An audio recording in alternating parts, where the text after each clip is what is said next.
Thank you for taking time out to give us your insights on the session. So today we're going to talk about a little bit about how the COVID pandemic has affected hiring and get your insights on the same. So I have a couple of questions structured for this session. I'll start with a couple of them. So if you're ready, can we start? Yeah, go ahead. All right. So my first question to you is, since you've been a veteran in the TA fraternity and you've been in the recruitment space for so long, I wanted to understand from you on how has hiring changed with the impact of the COVID situation, and how is the scenario being set up as we speak? So I think this pandemic has actually taught us so many lessons, especially on the virtual bit. So what has been challenged that it cannot be work from home kind of a scenario is being challenged now that everything that you do in a scenario in an office can be done through your home network. Then second thing is we see a lot of because of the pandemic, I think new projects are not coming to this part of the country, which also means that the supply side will be pretty high than the demand that we have.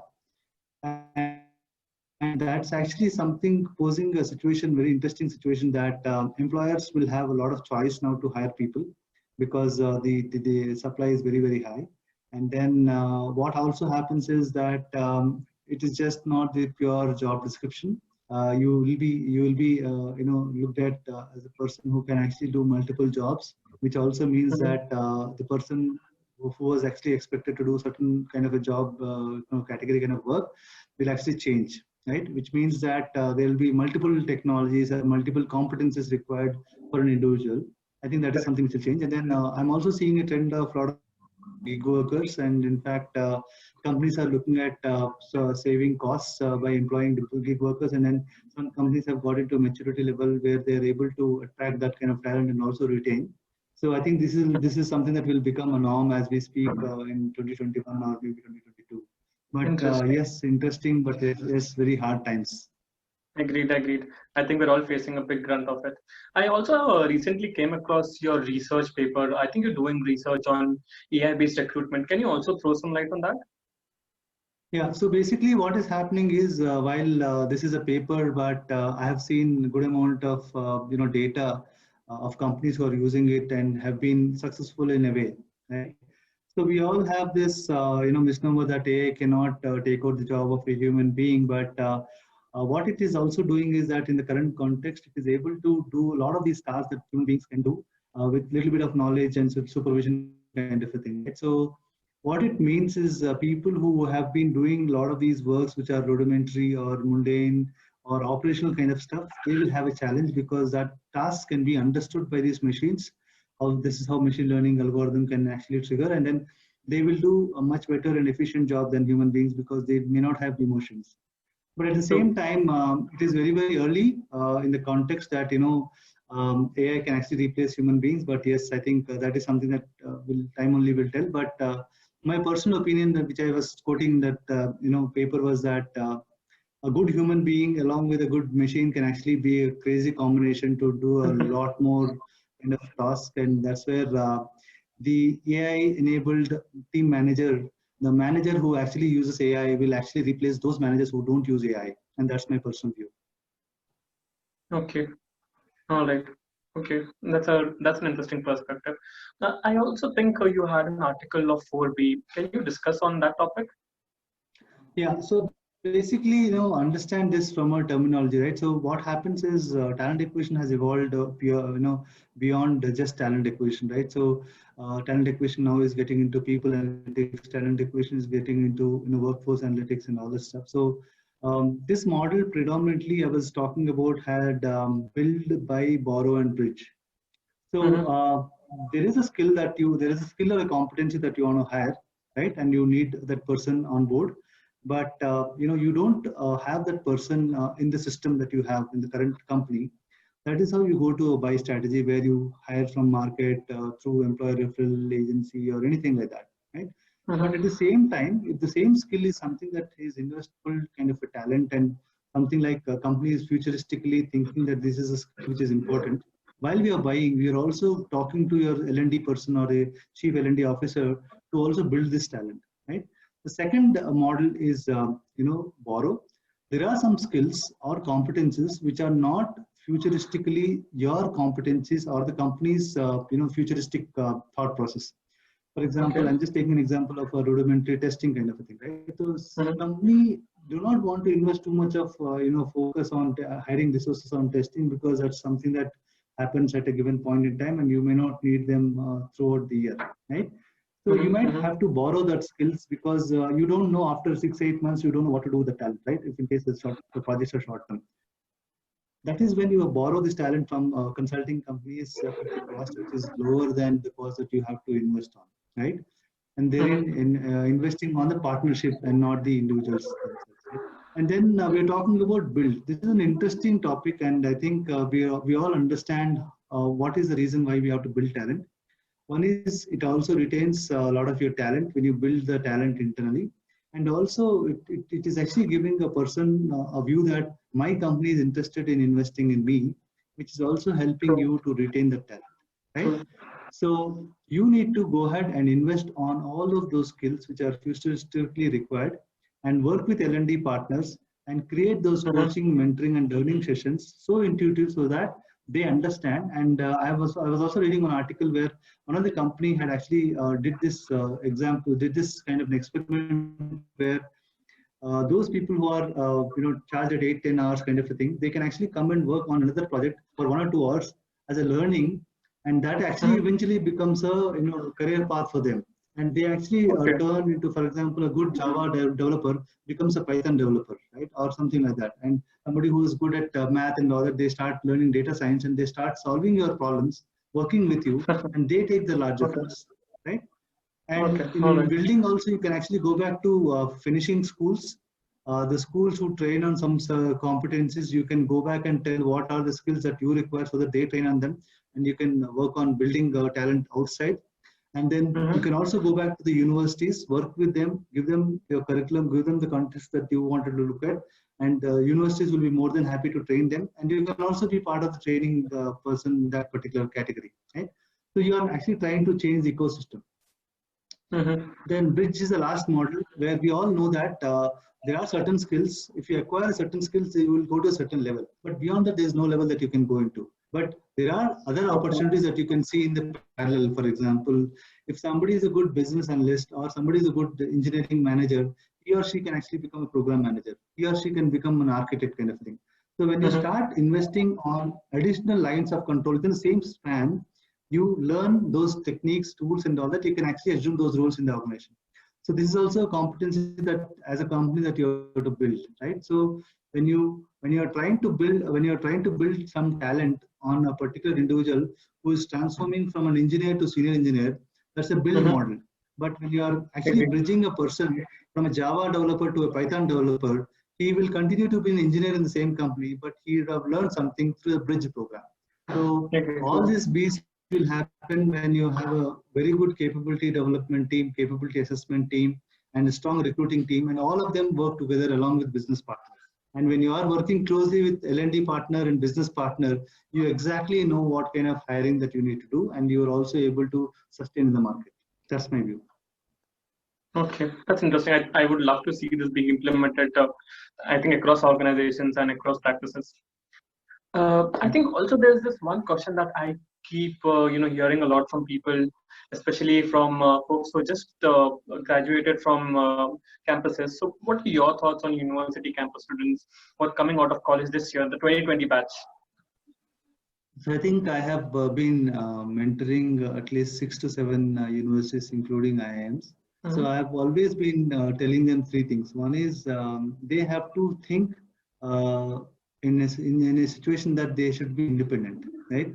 When I say independent, they should start thinking that what if I don't get a paycheck from my parents, Correct. right? So that is the Mm-hmm. first thing that you should do. I know this is a situation which is very, very tough. There are companies who would want to employ you as a contracting employee, right? Because of Mm-hmm. not many companies are hiring.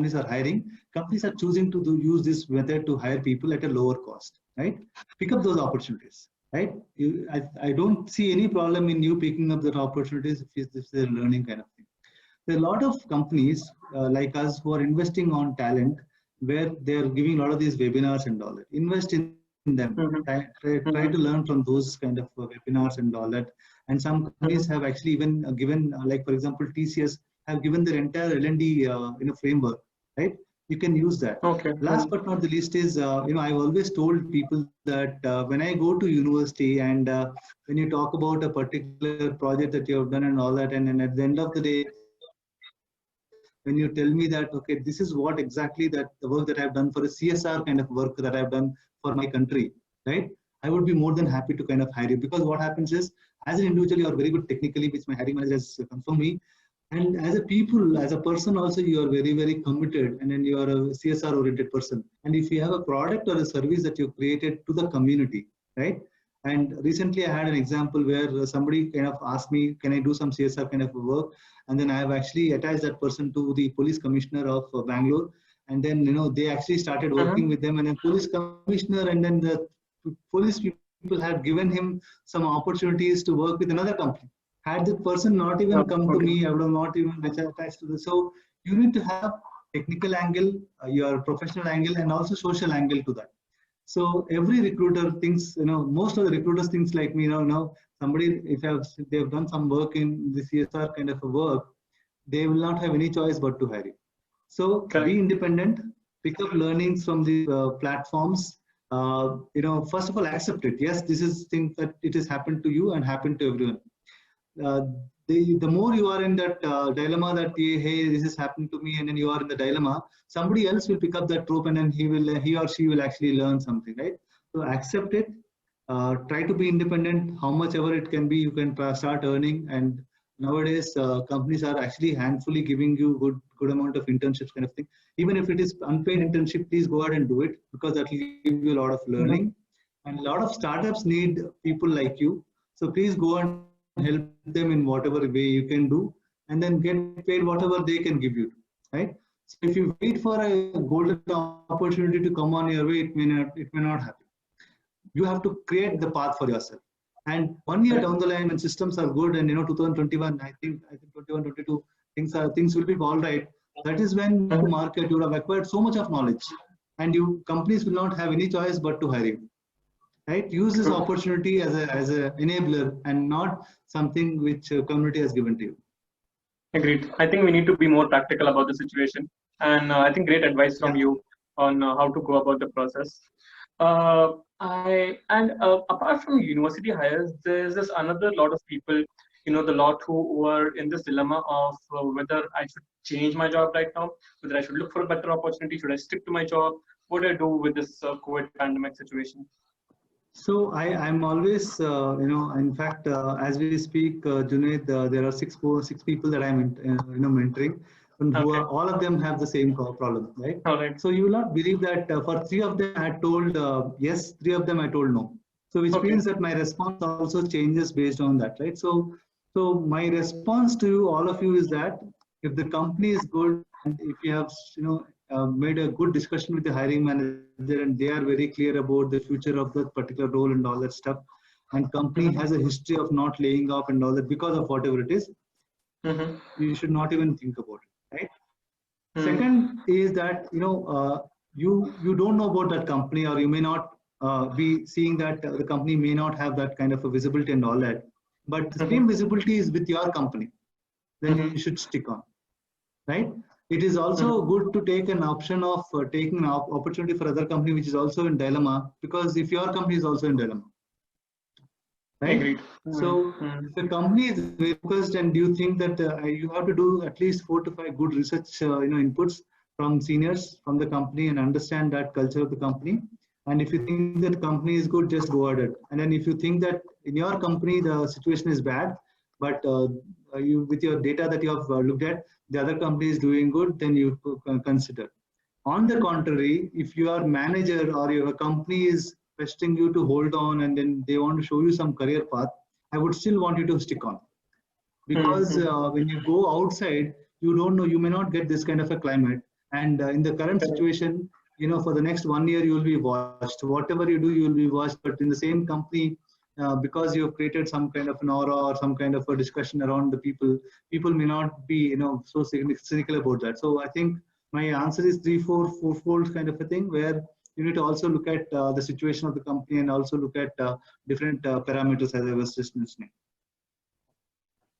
Agreed. I think there's no one size fits all answer here, and I understand how you're trying the answer, and I totally agree with it. I think coming to the last part of our discussion, and this is, I think, sadly, the reality a lot of us are facing in today's job market, which is a lot of people have lost their jobs, and I don't think this could be avoided, and this is not the people's potential that we're talking about. It's sadly the situation that we are facing. So, what would be your advice to the people who've lost their jobs because of the COVID-19 pandemic? So I would always say that there are times when the same kind of opportunities are available as consulting or freelance, right? Go ahead and pick it up, because at the end of the day, you need to be financed for whatever your existence, right? So go ahead and pick it up. There are opportunities. For example, if you are in a role where you don't see much of opportunities in the market, there could be similar opportunities available just on your right hand side or the left hand side, because they need additional skills. Please pick up those skills and start working on them. Right? And I'm also very fond of one of my colleague was talking about Upwork and the Truelands kind of a company. They are actually providing good platform to people like you guys to look at it, because at the end of the day, you all know how much of the EMIs that you have to pay and how much of the money that you need for that particular month. You need to figure out ways in doing it. And last but not the least is, if it means that you will learn some technologies or some skills, and these skills are available on free of cost in the platforms that you can think of, and maybe you have to do some research, do that. Right? One of the good example is content writing, right? We all write something or the other, whatever it is. We are all not content writers, but once you take one assignment, right, you know how to do the content writing and all that. And I'm seeing a lot of roles coming in that, right? One of the companies want to create a website. We all don't know how to create a website, but there are people who can do that. But a website needs content, so content will actually become king, right? So pick up those opportunities. Try to see how you can be leveraging these technologies, and also self-fund yourself for some time, so that when things go back to the normal, you should be staying alive. So it's very important to stay alive. If you have to stay alive, pick up those additional skills if required, or else look at on the same skills how to hone them, and give your knowledge and ability and time to companies who would want to take it. And I'm seeing a lot of opportunities for people. And you should not be looking at, okay, I have 15 years of experience, I'll wait for my kind of opportunity. No, you cannot do that, because you may not get that opportunity that you're looking for. You might have to take what you have on your hand. But it doesn't mean that you will just pick up whatever it is and all that. It has to have some connotation towards your experience, knowledge, and all that, so that there's a learning opportunity kind of thing. And last but not the least, I'm also seeing some kind of entrepreneurs emerging out of it. Right? We all know that healthcare and pharma are the two entities which will not have any impact even during this pandemic, because of your IT skills or because of your service orientation and all that. You can build a small product, or you can actually serve those communities and get into that industry, because that is recession proof today. Right? So I'll just give an example. Right? We were talking to one of the startup companies who were trying to build enterprise kind of applications for companies. None of these companies are actually giving any work to them. They went to these hospitals, they went to these police commissioners of the world and all that. They are trying to build some apps for them. So your knowledge, whatever you have, is there, but what is the industry demand has to be discussed or sought, and then look at the opportunities in those areas. Right? Sure. So one is looking at skills which you have. Try to see how you can do some of those freelancing or anything like that until you get paid or you join a company. Look at additional skills that you have to acquire to do certain additional tasks. And third is becoming social entrepreneurs and making some of those views for you. That's my view. Yeah, I think these 3 points are very important. Thank you for touching upon the last point. Yeah, before we close, I'm sure this is people might say this may take 1 year, 6 months, or 12 months, or whatever it is, right? But this is going to close. This is going to end one of the days. you have to live that particular day. So if you have to live that day, if you have to be alive on that particular day, you have to live all the days, which is 6 months, 8 months, 12 months, and all this. To live all the days, you need to have confidence within yourself, and most importantly, a view that is positive always. Right? I don't want you to be optimistic, but at the same time, don't have pessimistic view. Sure. Thank you. Yeah, I think that is pretty much it. Before we close, any closing thoughts from you, if you'd like to summarize all the questions that we have spoken about?